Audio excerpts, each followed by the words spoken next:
Vamos a reflexionar con la ayuda del Señor sobre la ley del Señor y el ser del hombre. En el Salmo 18, en la segunda parte del Salmo 18, se reflexiona sobre esta realidad. Y esa segunda parte, que empieza en el versículo 8, dice así: la ley del Señor es perfecta y es descanso del alma. El precepto del Señor es fiel e instruye al ignorante. En primer lugar, se afirma que la ley de Dios es perfecta, porque la ley del Señor no es una ley positiva que Dios, en su arbitrariedad soberana, haya querido imponer a los hombres. Es decir, no es un capricho de Dios. No es que Dios diga, como yo soy el amo, pues me da la gana que esto sea así. No. Sino que lo que el Señor manda es aquello que realiza el ser del hombre, aquello que pone de relieve las leyes internas del ser del hombre, siguiendo las cuales el ser del hombre puede crecer y puede llegar a su plenitud. Ese es el sentido correcto de la ley de Dios, de la palabra ley aplicada a la ley de Dios. Por eso ella expresa el orden de las cosas, el ser profundo del mundo. Y es curioso que culturas ajenas a la revelación bíblica, como las grandes culturas orientales, la cultura china, la cultura hindú, pues hayan tenido también esa intuición y hayan elaborado ellos otros conceptos, pero que en el fondo expresan la misma idea. La divinidad no impone caprichos, sino que manda aquello que hace que el ser del hombre crezca. Conviene recordar que la ley del Señor es anterior a la creación, como los libros sapienciales en la Biblia nos ponen de relieve. La sabiduría dice: antes de que los montes fuesen, soy yo, en el libro de los Proverbios. Dios posee, en efecto, una sabiduría misteriosa, escondida, que solo Él conoce, que la ha engendrado en la intimidad misma de su ser y la ha entronizado. Esa sabiduría existe desde siempre y por siempre. Ha salido de la boca del Altísimo como su aliento o su palabra. Es un soplo del poder divino, una efusión pura de la gloria del Todopoderoso. Esa sabiduría vive unida a Dios, en comunidad de vida con Él, y está asociada a todo lo que Él hace en el mundo. Por lo tanto, la ley del Señor expresa esa sabiduría, indica las pautas, las normas que da esa sabiduría para que el ser del hombre alcance su plenitud. Por eso la ley del Señor tiene una función educadora, no cesa de formar a los hombres para que vivan como amigos de Dios. La ley de Dios expresa las leyes del ser, es decir, las leyes que preexisten a la creación de los seres y que expresan la verdadera naturaleza de estos. Son las leyes de la naturaleza que preceden a la naturaleza visible y a su surgimiento, al Big Bang, como decimos hoy, de suerte que la naturaleza visible se encarna en una estructura de leyes preparada con anterioridad. Y por eso la ley del Señor es perfecta. Y además el Salmo añade: es descanso del alma. Descanso, esto es muy interesante. Quiere decir, cuando el hombre vive según la ley de Dios, descansa. Y descansa quiere decir vive sin tensión, vive sin estrés. Es, por poner una comparación mala, pero en fin, una comparación como cuando un satélite va dentro de su órbita, todo va bien. Si se sale de su órbita, entonces pues empiezan los problemas, porque las comunicaciones ya no funcionan bien, ya todos son problemas porque se ha salido de su órbita. La ley del Señor marca la órbita del ser del hombre. Cuando el ser del hombre se ajusta a la ley del Señor, entonces el ser del hombre vive en paz, vive con alegría, y así lo dice otro salmo, el Salmo 118, tus dictámenes son la alegría de mi corazón. Mucha paz tienen los que aman tu ley. Y además, dice también el Salmo 18, es instructiva, instruye al ignorante, dice el Salmo. El revelarse de la ley divina al hombre no comporta una restricción de su libertad, sino una luz que le guía en su caminar y que hace sabios a los ignorantes. Pues el hombre en su caminar por la vida se encuentra a menudo en situaciones que no había previsto y en las que no sabe cómo actuar para que resulten positivas, constructivas de su propio ser y del de los demás. Y ahí es donde la ley del Señor instruye al ignorante. La ley del Señor es lo que llaman los filósofos la ley moral natural, que está inscrita en el corazón de todos los hombres y que los mandamientos de Dios explicitan. Es una ley que descansa en la naturaleza de las cosas y por eso no constriñe ni violenta para nada la libertad del hombre, sino que al contrario, la libera del error y del pecado, pues como dijo el Señor, todo el que comete pecado es un esclavo, es esclavo del pecado. Ajustar nuestra vida a la ley de Dios libera nuestra libertad, porque somos libres, es verdad, pero muchas veces nuestra libertad es esclava de nuestras pasiones, de nuestros errores, de nuestros caprichos. La ley del Señor, si la obedecemos, nos libera de todo eso, libera nuestra libertad. Y sigue diciendo el Salmo, la voluntad del Señor es pura y eternamente estable. La pureza de la voluntad de Dios reside en el desprendimiento total que Dios tiene en su relación con las criaturas. Y ese desprendimiento nace del hecho de que Dios no necesita para nada a sus criaturas. Él es el ser infinito, Él es la plenitud subsistente del ser. Él posee todas las perfecciones en grado sumo y no tiene ninguna carencia que nosotros pudiéramos colmar. Por tanto, lo que Él nos manda no responde a ningún interés egoísta suyo, a que Él necesite algo y diga voy a mandárselo para que me lo den porque esto me falta, no lo tengo. No, sino que únicamente responde a su voluntad de que nosotros seamos y seamos en plenitud. Y esa voluntad se llama amor, porque amar es afirmar al otro, es querer que el otro sea y que alcance la plenitud de su ser. Y como escribe San Juan, Dios es amor. Al darnos su ley, Él nos indica los caminos para que alcancemos nuestra propia plenitud. Y lo hace con un desprendimiento total.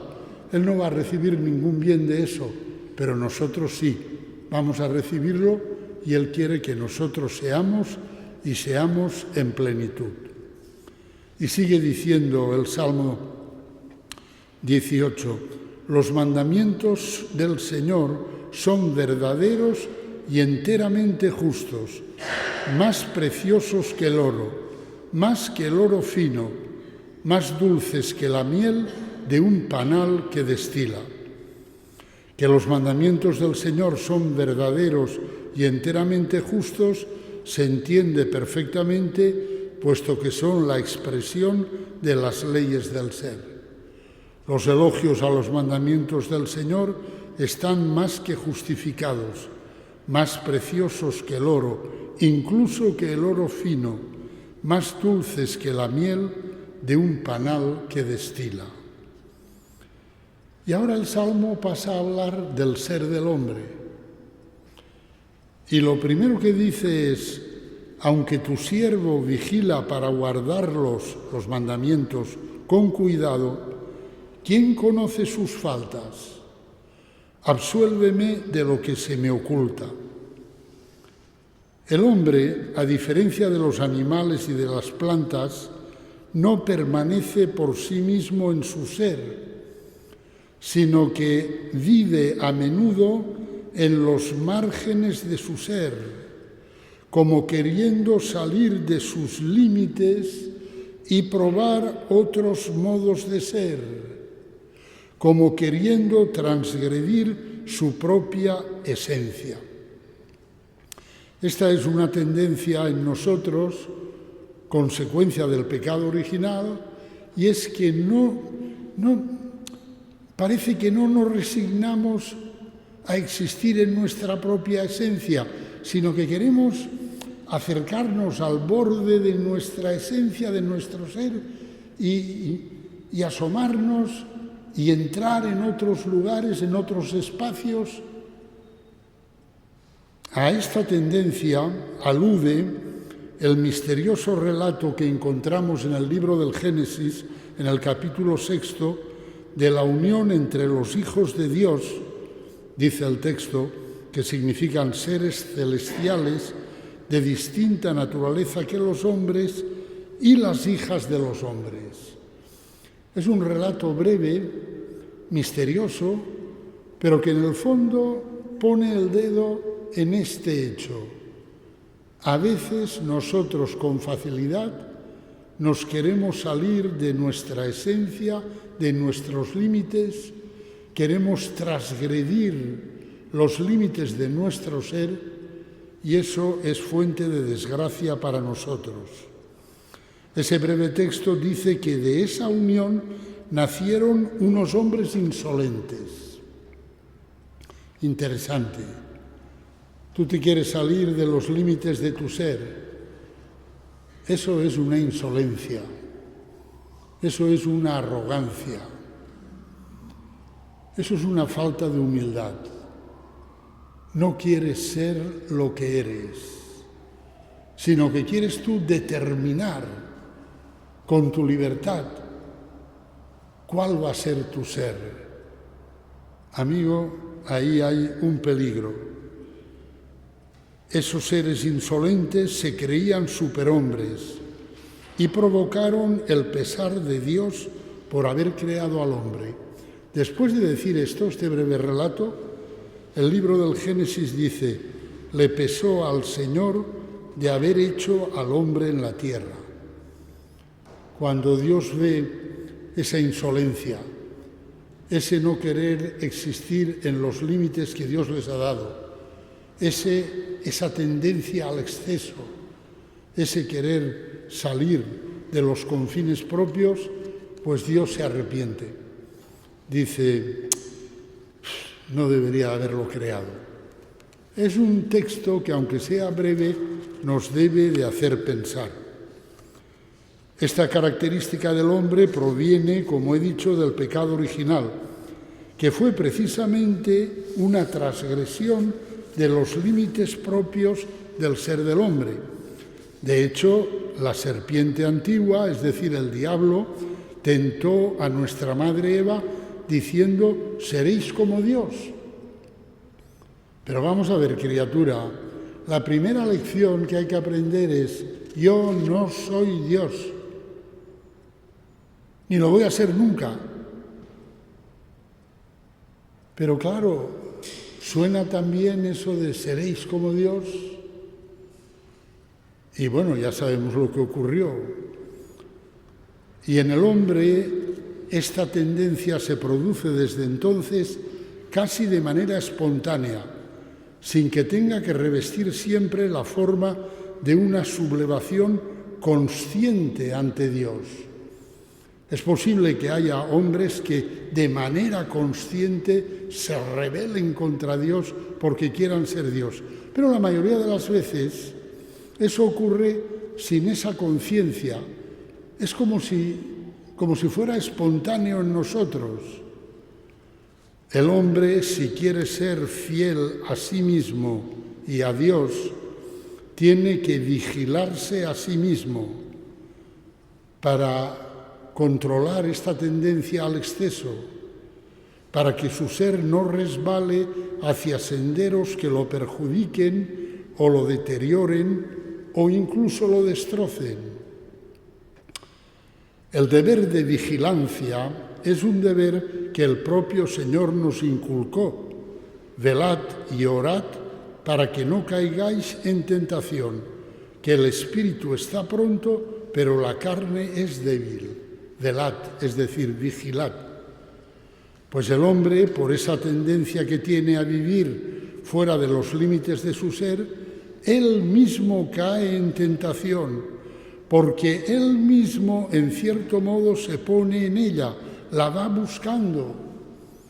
Hay algunos cristianos que siempre están con la cantinela: el demonio me ha tentado, el demonio me ha engañado. Y yo les digo: ¿el demonio? Tú mismo, hombre.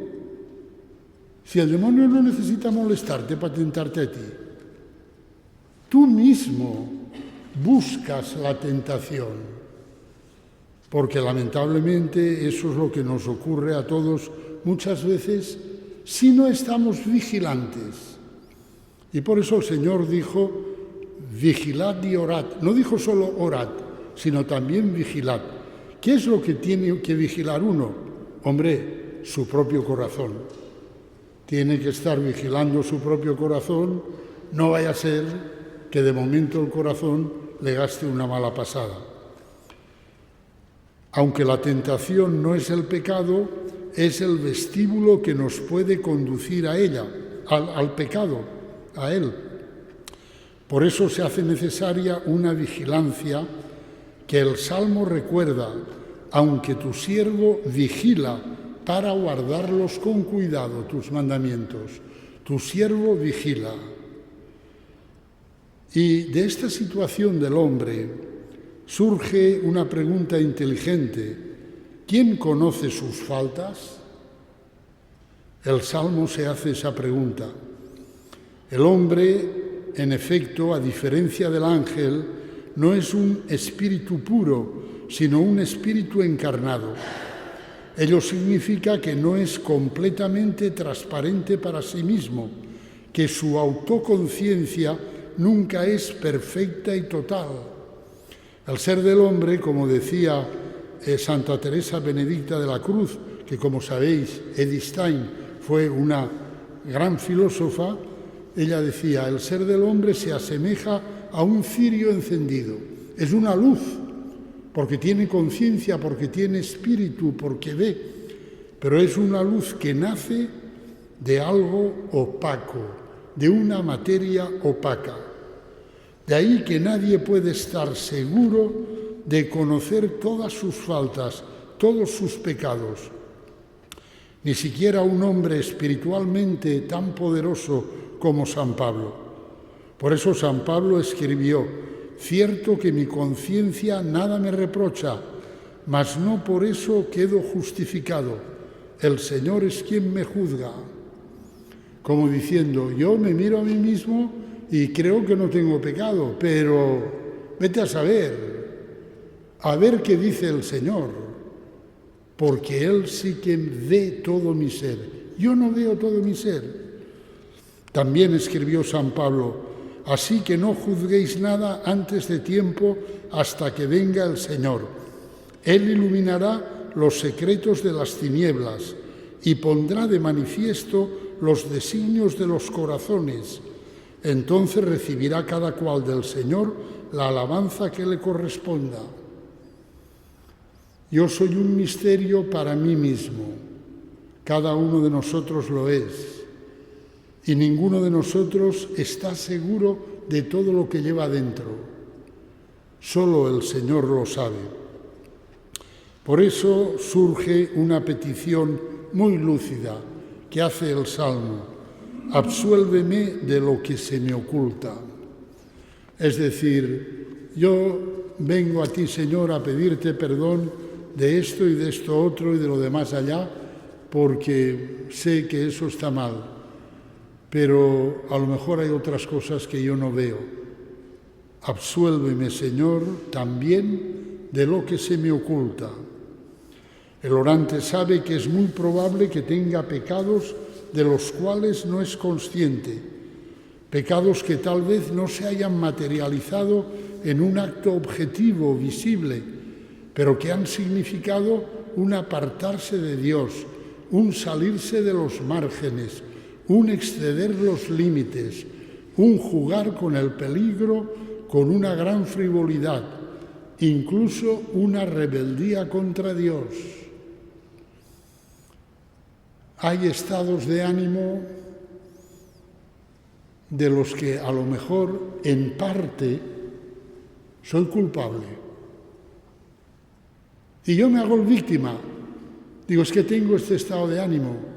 Pero ojo, porque a lo mejor en parte, no digo por completo, soy culpable de ese estado de ánimo. Por lo tanto, el salmista es muy lúcido cuando dice: absuélveme de lo que se me oculta. Porque, como dijo el profeta Jeremías, el corazón del hombre es lo más retorcido, no tiene arreglo. ¿Quién lo conoce? Y después él dirá: solo el Señor lo conoce. Este corazón retorcido puede hacernos caminar por caminos espiritualmente peligrosos. Y de todo eso nos libra la ley del Señor. La ley del Señor se puede comparar a los petriles que hay al lado de la carretera. Ese petril te está diciendo: ahí hay un abismo. No gires con el coche por ahí porque caes al barranco. Yo no veo el barranco, pero el petril me avisa. Los mandamientos del Señor tienen esa función en nuestra vida. Yo a lo mejor no veo el peligro. Digo, ¿y por qué me manda esto? ¿Y por qué dice no cometerás adulterio? Con lo interesante que está mi vecina. Pues, bueno, ¿por qué lo dice? Pues porque hay un abismo, hijo. Tú ves lo interesante que está tu vecina, pero tú no ves el abismo. Pero Dios sí lo ve. Y te dice: no cometas adulterio. Preserva, sigue diciendo el Salmo, preserva a tu siervo de la arrogancia para que no me domine. Así quedaré libre e inocente del gran pecado. El gran pecado, hermanos, es la arrogancia. La arrogancia quiere decir: decido yo por mí mismo cuáles son las leyes del ser, en vez de aceptar la ley de Dios como expresión de esas leyes. Y ese es el gran pecado, porque el arrogante usurpa el lugar de Dios, se sitúa él como origen y legislador del ser, cuando en realidad el origen es Dios. El arrogante se quiere situar como origen de sí mismo, en vez de aceptarse como originado.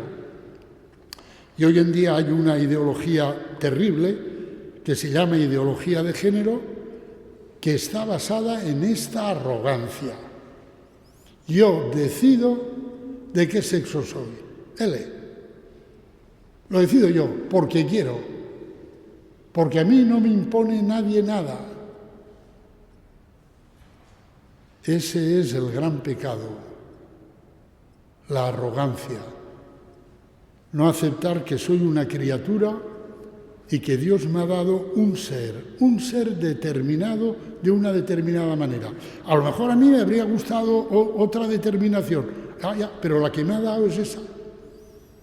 Aceptar eso, ajustarse a eso, es fuente de libertad y de sabiduría. Que el Señor nos la conceda. Nos ponemos en pie y oramos con las palabras del Salmo. La ley del Señor es perfecta y es descanso del alma. El precepto del Señor es fiel e instruye al ignorante. Los mandatos del Señor son rectos y alegran el corazón. La norma del Señor es límpida y da luz a los ojos. La voluntad del Señor es pura y eternamente estable. Los mandamientos del Señor son verdaderos y enteramente justos, más preciosos que el oro, más que el oro fino, más dulces que la miel de un panal que destila. Aunque tu siervo vigila para guardarlos con cuidado, ¿quién conoce sus faltas? Absuélveme de lo que se me oculta. Preserva a tu siervo de la arrogancia para que no me domine. Así quedaré libre e inocente del gran pecado. Gloria al Padre y al Hijo y al Espíritu Santo.